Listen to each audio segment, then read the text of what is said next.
이사야 9장 1절로 7절입니다. 전에 고통받던 자들에게는 흑암이 없으리로다. 옛적에는 여호와께서 서불론 땅과 납달리 땅이 멸시를 당하게 하셨더니 후에는 해변길과 요단 저쪽 이방의 갈릴리를 영화롭게 하셨느니라. 흑암에 행하던 백성이 큰 빛을 보고 사망의 그늘에 거주하던 자에게 빛이 비치었도다. 주께서 이 나라를 창성하게 하시며 그 즐거움을 더하게 하셨으므로 추수하는 즐거움과 탈취물을 나눌 때 즐거움 같이 그들이 주 앞에 즐거워하오니 이는 그들이 무겁게 맨 멍에와 그들의 어깨의 채찍과 그 압제자들의 막대기를 주께서 꺾으시되 미디안의 날과 같이 하셨음이니이다. 어지러이 싸우는 군인들의 신과 피무전 값없이 불에 섭같이 살라지리니 6절부터 같이 읽습니다. 이는 한 아기가 우리에게 낳고 한 아들을 우리에게 주신 바 되었는데 그의 어깨에는 정사를 메었고 그의 이름은 기묘자라 모사라 전능하신 하나님이라 영존하시는 아버지라 평강의 왕이라 할 것입니다. 그 정사와 평강의 다함이 무궁하며 또 다윗의 왕자와 그의 나라에 군림하여 그 나라를 굳게 세우고 지금 이후로 영원히 정의와 공의를 그것을 보존하실 것이라. 만군의 여호와의 열심히 이를 이루시리라. 아멘. 여러분, 이제 올해도 이제 카운트다운에 들어갔습니다. 이번 목요일이 성탄절이고 또 다음 주는 올해 마지막 52주 주일이기도 하고 또 송구 영신 예배도 다가오고 있습니다. 제가 이제 그런 생각이 들더라고요. 이제 이번 주부터 갑자기 시계 바늘이 막 빨리 움직이는 것 같아요. 기분에 그냥 똑같을 텐데 기분에 시간이 왜 이렇게 빨리 가나 이런 생각이 들었습니다. 성도 여러분, 올 한 해 참 수고 많으셨습니다. 힘들고 어려운 일들도 많으셨을 텐데 주님께서 위로해 주시기를 바라고 이제 2026년을 향하여 힘있게 나가는 저와 여러분 되기를 바랍니다. 저는 오늘 이제 성탄을 앞두고 성탄의 의미에 대해서 여러분과 함께 생각하고자 합니다. 여러분, 인류의 역사는 그리스도 오기 이전과 이후로 양분되는 것을 볼 수 있습니다.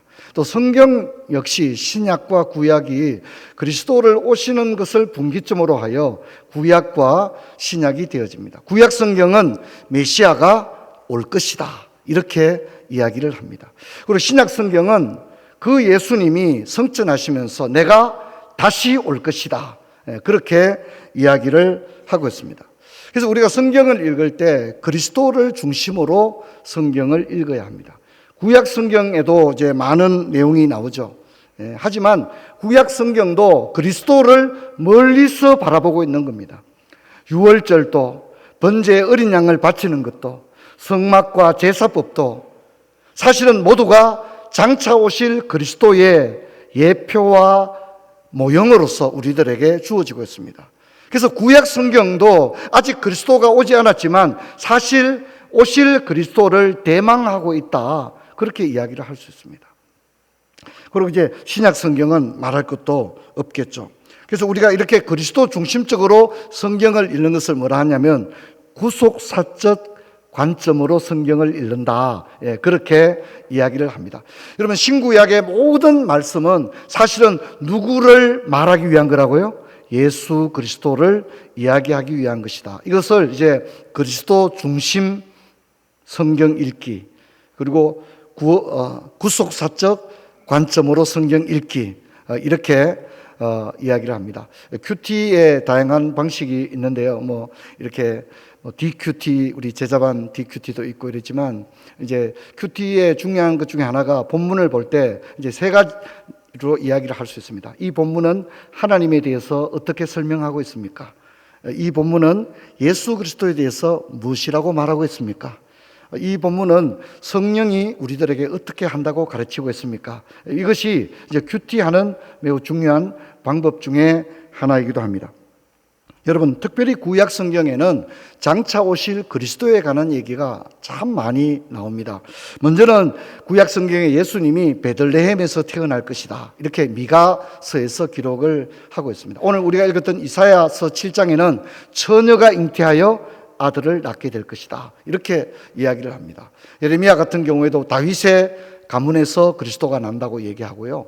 이사야는 특별히 예수님이 말을 타고 장군처럼, 왕처럼, 군주처럼 성에 입성한 게 아니라 그는 겸손하여서 어린 나귀 새끼를 타신다. 이렇게 성경이 미리 예언을 해놓고 있습니다. 친구의 배반으로 죽게 된다는 이야기, 그리고 예수님이 팔리게 된다는 이야기, 또 십자가에 못 박히게 된다는 얘기, 부자의 묘실에 장세된다는 얘기, 또 3일 만에 다시 살아난다는 얘기, 이런 것이 구약 성경에 모두 기록되어 있습니다. 무려 구약 성경에는 300곳 이상의 구절이 오실 그리스도를 미리 예언하고 있다. 학자들이 그렇게 이야기합니다.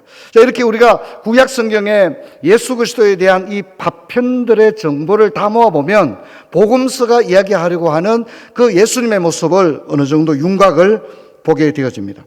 그래서 복음서 곳곳에는 이런 말씀이 굉장히 많이 나옵니다.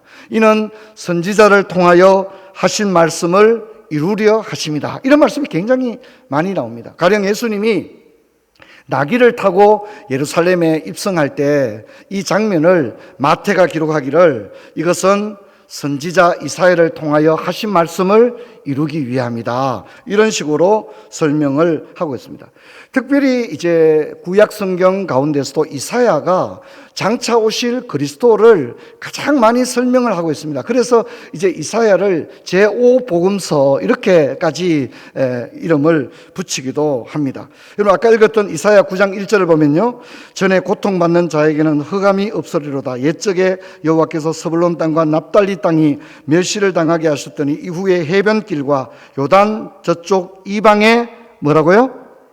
갈릴리를 영화롭게 하셨느니라. 갈릴리가 영화롭게 될 것이라고 얘기했는데 실제로 우리 예수님은 갈릴리의 나사렛에서 사셨지 않습니까? 그런데 이것을 성경이 다 이미 예언을 해놓고 있습니다.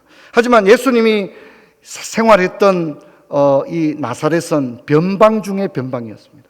구약 성경에서 이 예수님이 생활하셨던 이 갈릴리는 단 한 명의 제사장도, 단 한 명의 선지자도 배출하지 못했던 인재의 불모지면서 영적인 불모지였습니다.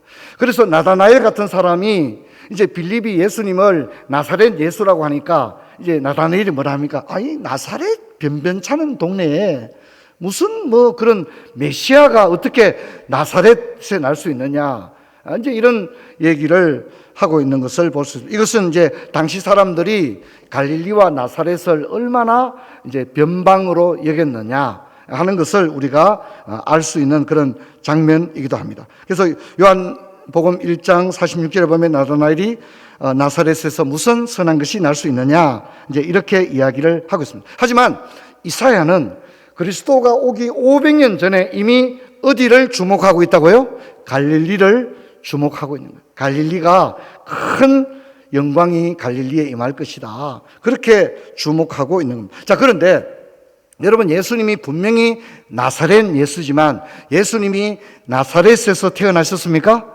아니죠. 어디서 태어났죠? 좀 쉽죠, 문제가. 그죠? 어디입니까? 베들레헴에서 태어나잖아요. 이게 굉장히 놀라운 일인 거죠. 사실 예수님이 베들레헴에서 태어날 확률이 거의 없는데 요셉과 마리아가 호적하기 위해서 베들레헴에 올라가게 되고 거기서 이제 아이를 낳게 됩니다. 동방의 박사들이 별을 보고 경배하러 왔는데 헤롯이 깜짝 놀라죠. 그래서 대제사장과 백성의 서기관을 모여서 말합니다. 구약 성경에 메시아가 어느 동네에서 태어난다고 예언되어 있느냐 물으니까 서기관들이 뭐라 합니까? 미가서 말씀을 인용해서 베들레헴입니다. 정확하게 이야기를 합니다. 물론 이제 이 일은 큰 비극을 가져오죠. 그래서 예수님을 죽이기 위해서, 누군지 모르니까 예수님을, 그 아기를 죽이기 위해서 헤롯이 어떻게 합니까? 그 근방의 모든 사내 아이들을 다 죽이는 그런 끔찍한 유아 대량 학살 사건이 일어나게 되어집니다. 예수님 역시 이 헤롯이 두려워서 애굽으로 피신했다가 헤롯이 죽고 난 다음에 나사렛에 정착하게 되어집니다. 9장 2절을 보면 흑암에 행하던 백성이 큰 빛을 보고 사망의 그늘진 땅에 거주한 자에게 빛이 비추었다, 이렇게 말합니다. 이사야 9장 2절은 갈릴리에 오시는 그분은 빛으로 오신다, 그렇게 얘기하는데 과연 요한복음도 그렇게 얘기합니다. 요한복음 1장 9절에 보면 참빛 곧 세상에 와서 각 사람에게 비치는 빛이 있었다. 그렇게 이야기를 합니다.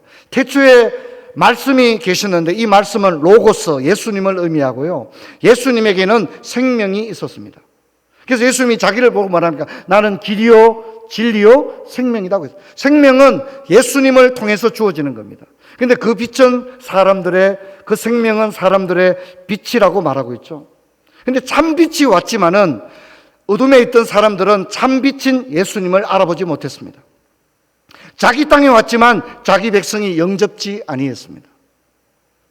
하지만 영접하는 자, 곧 그 이름을 믿는 자에게는 하나님의 자녀가 되는 권세를 주셨다고 이야기합니다. 여러분, 이사야는 한 아기가 태어날 것이다, 그렇게 이야기합니다. 9장 6절을 보면 이는 한 아기가 우리에게 낳고 한 아들을 우리에게 주신 바 되었는데 그의 어깨에는 정사를 메었고 그 이름은 기묘자라 모사라 전능하신 하나님이라 영존하시는 아버지라 평강의 왕이다 라고 얘기합니다. 여러분, 이 구절은 예수님의 탄생을 이야기하는 많은 구절 가운데 대표 구절이라고 해도 과언이 아닙니다. 이 구절이 있기 때문에 이사야를 제5복음서다, 그렇게 이야기를 하는 것입니다. 그런데 여러분, 구약 성경 어디에도 예수란 말이 안 나옵니다. 예수라는 이름, 그게 예수님의 이름이잖아요, 그죠? 근데 예수님의 이름은 구약 성경에는 안 나옵니다. 예수님의 이름은 철저히 비밀에 붙여졌습니다. 예수님의 이름은 천사가 아이의 이름을 지을 수 있는 권한을 가진 요셉에게 꿈에 나타나서 말해주죠. 그래서 마태복음 1장 21절을 보면 아들을 낳으리니 이름을 예수라 하라, 이렇게 합니다. 그런데 이 예수란 이름의 뜻이 뭐죠? 이는 그가 자기 백성을 죄에서 구원할 자. 그러니까 예수라는 이름은 왜 구약 성경에 다른 이름으로만, 닉네임으로만 주어지고 이제 예수님이 태어나기 전에 이름을 짓는 것은 아버지에게 있거든요. 그래서 세례 요한의 이름도 누구에게 가르쳐 주죠? 아버지인 사가랴에게 가르쳐 주죠. 아들을 낳으리니 이름을 요한이라 하라.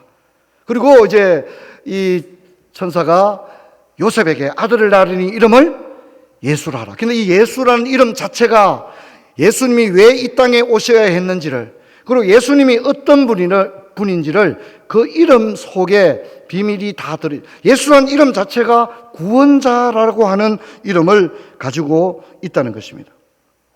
요셉에게 예수라 이름을 지으라고 했는데 그 이름이 구원자입니다.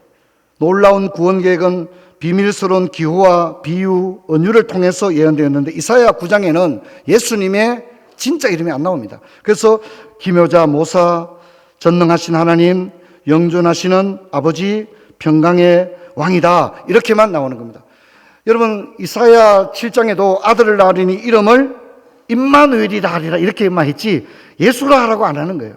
그만큼 예수님의 이름은 마치 1급 비밀처럼 비밀에 붙여지고 임마누엘, 모사, 전능자, 영존하시는 아버지, 평강의 왕, 이런 이름들은 그리스도를 설명하기는 충분하지만 진짜 이름은 비밀에 붙여지고 있다는 것입니다. 그래서 송명희 시인이 쓴 시 중에 그 이름이라는 시가 있습니다. 그 이름. 찬양으로도 불리는 것입니다. 저는 이것이 참 의미 있다고 생각합니다. 예수 그 이름. 나는 말할 수 없네. 그 이름 속에 있는 비밀을, 그 이름 속에 있는 사랑을, 그 사랑을 말할 수 없어서 그 풍부함을 표현 못해서 비밀이 되었네. 그 이름 비밀이 되었네. 구약 성경에 이 이름을 선지자를 통하여 공개할 수도 있었지만 그가 구원자라고 하는 사실 자체가 너무나도 중요하기 때문에 이 사실을 태어나기 전까지 비밀에 붙여주고 구약 성경은 다른 이름으로만, 임마누엘이라는 이름으로만 불리는 것입니다. 여러분, 이 이름은요, 우리가 이 이름이 있기에 하나님께 이 이름으로 기도할 수 있는 줄로 믿습니다. 다른 어떤 이름으로도 기도할 수가 없는 것입니다. 그분의 이름 예수, 그 이름으로 기도할 수 있는 겁니다. 이 이름은 권세의 이름이기 때문에 이 이름으로 모든 귀신이 떠나갈 줄로 믿습니다. 이 이름으로 병이 낫게 될 줄로 믿습니다. 그리고 이 이름을 고백하는 것 자체가 신앙 고백입니다. 이 이름을 믿는 것 자체가 그 이름을 믿는 자에게는 하나님의 자녀가 되는 것입니다. 예수, 너무나도 놀랍고 아름다운 이름. 구약에는 비밀로 붙여졌다가 요셉에게 비로소 이야기되었던 그 예수, 너무나도 아름다운 이름입니다. 여러분, 이 땅에 오시는 그 예수란 이름을 구약의 사람들은 우리 주님의 이름을 알지 못한 채 메시아가 올 것을 멀리서 희미하게 바라보았을 뿐이었습니다. 구약의 사람들은 그 이름을 알지 못했지만, 그 비밀을 알지 못했지만 멀리서 그분을 오실 것을 기다리며 소망했습니다. 하지만 신약의 사람들은 그 이름의 비밀을 들었고 알았습니다. 예수, 이 놀랍고 아름다운 이름은, 세상의 사람들은 이 이름의 비밀을 알지 못합니다. 아들을 낳으리니 이름을 예수라 하라. 이는 그가 자기 백성을 죄에서 구원할 자입니다. 많은 사람들은 예수의 이름을 알지 못하고 그 이름의 비밀도 알지 못하는 것입니다. 하지만 이 이름을 알 뿐만 아니라 이 이름으로 기도하고, 이 이름으로 찬양하고, 이 이름으로 마귀의 근세와 싸워 승리하는 우리들은 참으로 하나님의 은혜를 입은 자들인 줄로 믿습니다. 여러분, 이 아기는 어떤 분입니까? 이 아기는 하나님입니다. 이사야는 이 아이의 이름을 기모자 모사라고 했는데 이것은 놀라운 인물이라는 것입니다. 또 이어서 전능하신 하나님이라는 이름을 가지고, 이것은 엘로힘이라는 이름을 이 태어날 아기에게 부여하는 것을 볼 수 있습니다. 그리고 영존하시는 아버지라고 말합니다.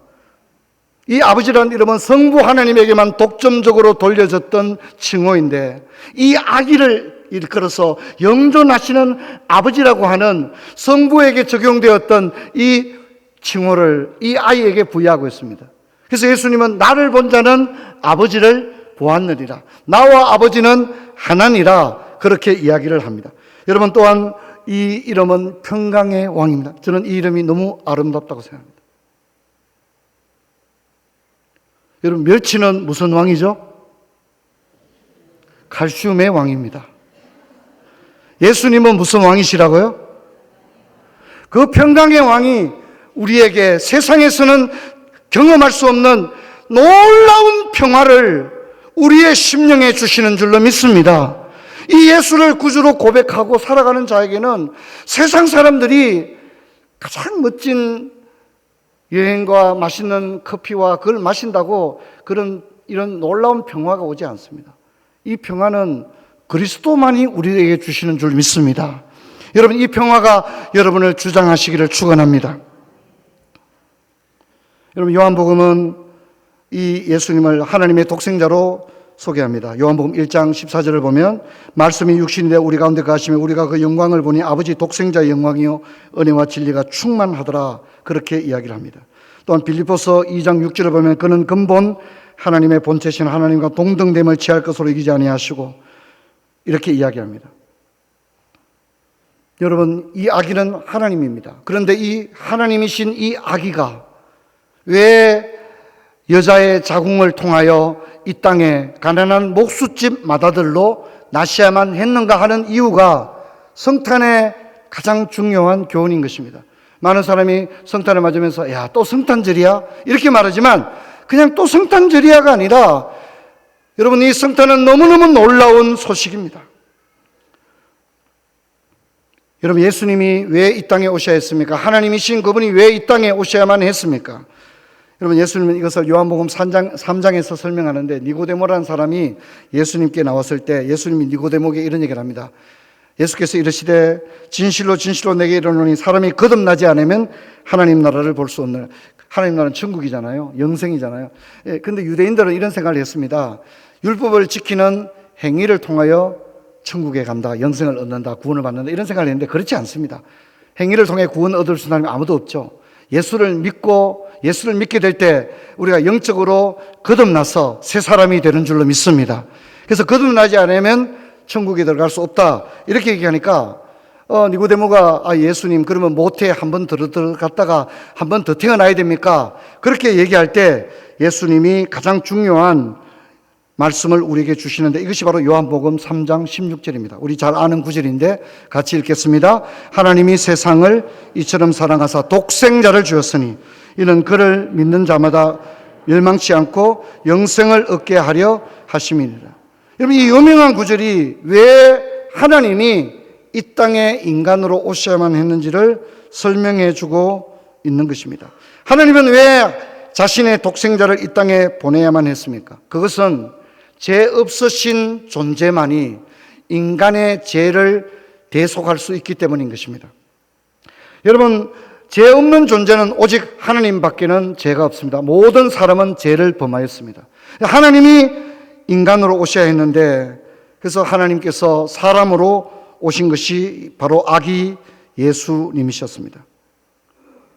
그는 죄 없는 존재로 태어나기 위해서 보통 사람이 태어나는 보통 생육법으로 태어나지 아니하고 성령으로 잉태되어 동정녀에게 몸에서 태어났습니다. 그리고 우리를 위해 십자가에 죽으시고 그 죄 없는 보혈이 우리의 모든 죄값을 대속하는 핏값으로 지불되었습니다. 그 어떤 존재도 구원자로서의 자격을 가지고 있지 않습니다. 누가 온다고 되는 것이 아니라 오직 그분이 오셔야만 우리의 구원을 위하여 적합한 일을 하실 수가 있었는데, 그것이 바로 예수님이었습니다. 하나님이 사람으로 오셔야만 했습니다. 그분만이 유일하게 우리를 구원할 수 있는 분입니다. 여러분, 조금 어려운 문장일 수 있지만 저는 우리가 교회를 다니기 때문에 아기 예수의 오심을, 이 의미를 정확히 알아야 됩니다. 그래서 우리 좀 어렵지만 저 문장을 좀 같이 읽고 제가 좀 설명을 하도록 하겠습니다. 1번 같이 읽습니다. 오로지 성부의 영원한 아들만이 그가 인간의 모습을 취하는 비하를 통하여 세상을 구속하고 은혜의 작정을 집행하는 사역을 완성할 수가 있었다. 여러분, 이제 설교를 많이 들었으니까 성부, 성자, 성령 삼위일체 하나님이 우리 구원에 다 역사하시는데, 성부는 만세전에 우리를 예정하시고 자기 아들을 우리를 위해 내주셨어요. 그리고 성자 예수님은 이 땅에 오셔서 십자가에 죽어서 우리의 모든 죄값을 대속하시고 또 죽음과 싸워 부활하심으로써 구원을 완성하셨습니다. 그래서 성부는 구원을 예정하셨다고 말하고, 성자는 구원을 완성하셨다고 말하고, 성령은 그럼 뭘 하세요? 성령님은 뭘 하세요? 성령님은 하나님이 예정하시고 또 예수님이 완성하신 그 구원을 우리 한 사람 한 사람에게 따라합시다. 적용하시는 거예요. 성령이 한 사람 한 사람의 심령의 문을 열고 하나님을 믿는 믿음을 주셔서 마음으로 믿고 입으로 시인하여 구원에 이르게 하는, 그래서 성령이 아니고서는 하나님을 아버지라 부를 수 없느니라, 이렇게 말합니다. 성령이 아니고서는 주님을 주님이라 할 수 없는 거예요. 우리가 주님의 신앙을 가지게 된 것은 성령의 역사인 줄 믿습니다. 그래서 좀 어렵지만 우리 한번 해볼까요? 성부는 구원을 예정하시고, 성자는 구원을 완성하시고, 성령은 구원을 적용하신 거죠. 그래서 오로지 성자의 영원한 아들, 이게 예수님이죠. 그가 인간의 모습을 취하는 비하는 낮아지심의 신분을 비하라고 합니다. 높아지심의 신분을 성기라고 하는 거예요. 낮아지셔서 그는 근본 하나님의 본체시나 하나님과 동등됨을 취할 거로 여기지 아니하시고 오히려 자기를 비워 종의 형체를 가져 사람들과 같이 되셨고 사람의 모양으로 나셨음에 죽기까지 복종하신 것, 이게 자기를 낮추시는 비하입니다. 우리를 구원하기 위해서 그분은 낮아지셔야 했다는 거예요. 그 비하를 통하여 세상을 구속하고 은혜의 작정, 예수님이 하나님께서 우리를 예정해 놓은 것을 작정을 집행하는 사역, 이게 십자가죠. 그걸 완성할 수 있었다. 2번 같이 읽어봅시다. 2번 시작. 오로지 성부의 본질적 아들만이 성부에게 인간의 죄에 대한 완전한 만족을 드릴 수 있으며 성부와 효력적 중재를 할 수 있고 죄와 사탄과 사망의 권세를 정복할 수 있고 인간에게 하나님의 의의 완전한 형상을 회복할 수 있고, 그럼으로써 그리스도에게 인간에게 비참을 제거하고 그가 상실한 하나님의 교제를 갱신할 수 있게. 좀 길죠? 여기 보면 성부의 본질적 아들은 예수님을 얘기하는 겁니다. 성부의 본질적 아들인 성부에게 인간의 죄에 대한 완전한 만족은 뭐냐면 죄값을 지불할 수 있다는 거예요.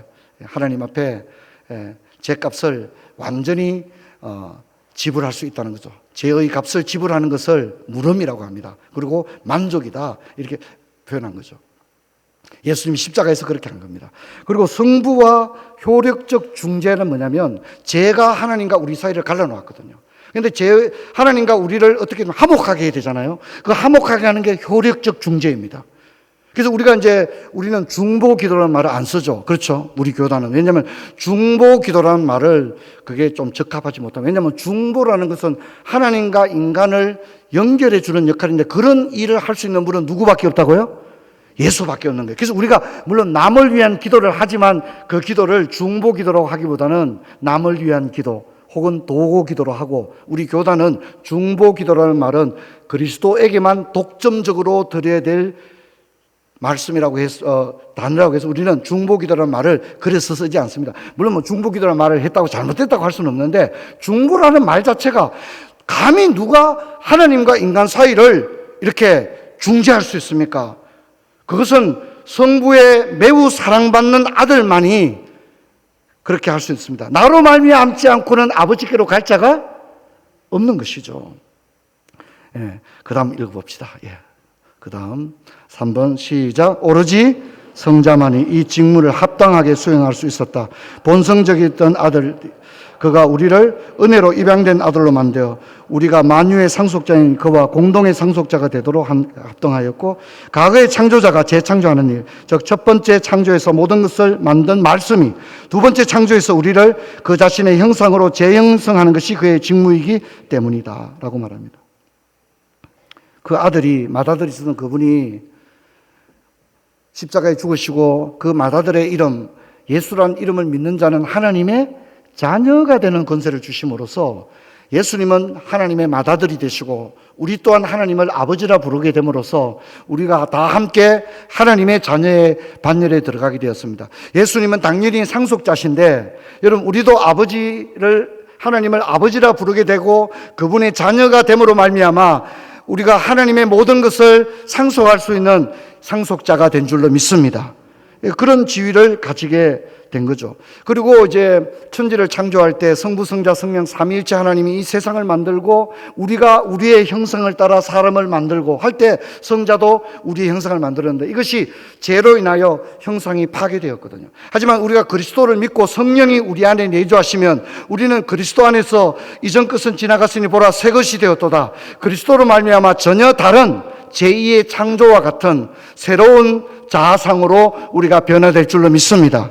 그리스도가 우리를 그렇게 만드는 거죠. 그래서 교회 다니면서도 계속해서 죄책감에 빠져서 사는 것은 그리스도가 우리를 통하여 회복하려고 하는 진정한 자아상을 회복하지 못한 모습이다, 이렇게 이야기를 할 수가 있습니다. 자, 마지막은 문장이 아주 짧습니다. 같이 읽습니다. 시작. 오로지 그가 성부의 사랑하는 아들로서 그를 기쁘게 하는 분이기 때문에 그보다 우리를 화해시키기에 적합한 자는 아무도 없기 때문이다. 여러분, 예수님이 세례를 받았을 때 하늘에서 비둘기가 성령이 내려오시고 이는 내 사랑하는 아들이요 내 기뻐하는 자다, 이렇게 얘기했거든요. 그러니까 예수님인 하나님을 기쁘시게 하는 자예요. 그렇기 때문에 하나님과 우리를 화해시키기에 가장 적합한 자는 오직 성자 예수님밖에 없는 줄로 믿습니다. 근데 여러분, 로마 가톨릭은 하나님과 우리 사이를 화목하는데 누가 가장 적당하다고 생각하는 거죠? 마리아라고 생각하는 거예요. 마리아라고 생각하는 거예요. 예수님의 어머니가 하나님과 우리 사이에 우리 기도도 좀 해주고 또 좋게 좀 이야기도 해주고 그렇게 생각하는 거예요. 그건 굉장히 잘못된 거예요. 근데 이번에 이제 교황이 새로 바뀌었습니다. 그렇죠? 근데 그 교황이 이번에 얼마 성탄절을 앞두고 칙령을 발표했어요. 그러면서 이제 어떤 얘기냐면 굉장히 중요한 걸 발표했어요. 중요한 거. 뭘 했냐면 성모 마리아는 그리스도와 공동 구원자가 될 수 없다고 말을 했어요. 그러니까 이제 그동안에는 이제 성당 마리아 이러면서 마리아를 예수님과 마리아가 다 같이 우리에게 은혜를 주는 사람으로 생각했다는 거예요. 그런데 이번에 이제 교황이 이걸 아주 깔끔하게 정리를 했어요. 마리아는 성자와 공동 구원자가 아니다. 구원자는 오로지 유일하게 누구밖에 없다? 예수 그리스도. 할렐루야. 그렇게 그 교황이 아주 반듯하게 이야기를 했고, 이것은 실제로 로마 교황청 교령집에도 사실 그렇게 나와 있어요. 근데 그동안에 라틴 쪽에서 교황들이 나오면서 마리아 숭배 사상을 조금 더 부각을 했는데 이번 교황은 좀 바르게 이야기한 부분이 있습니다. 말씀을 맺습니다. 여러분, 이 아기는 하나님이신데 우리를 위하여 인간의 낮고 천한 모습으로 우리를 위하여 이 땅에 오신 줄로 믿습니다. 그러므로 우리는 이 성탄을 맞을 때 이 아기 예수를 소리 높여 찬양하고 경배하고, 이 아기 예수가 평강의 왕이신 그분이 주시는 놀라운 평화를 경험하는 저와 여러분 모두가 되기를 주의 이름으로 축원합니다. 자리에서 일어나겠습니다. 아버지 감사합니다. 아기 예수님은 하나님이신데 우리를 위하여 이 땅에 오셨음을 알게 되었습니다. 아버지 하나님, 그분이 우리를 구원하기 위해서 이 땅에 오셨으며 그분이 주시는 참된 평화가 모든 성도님들의 마음에 충만케 하여 주옵소서. 주 예수 그리스도 이름으로 기도하옵나이다. 아멘.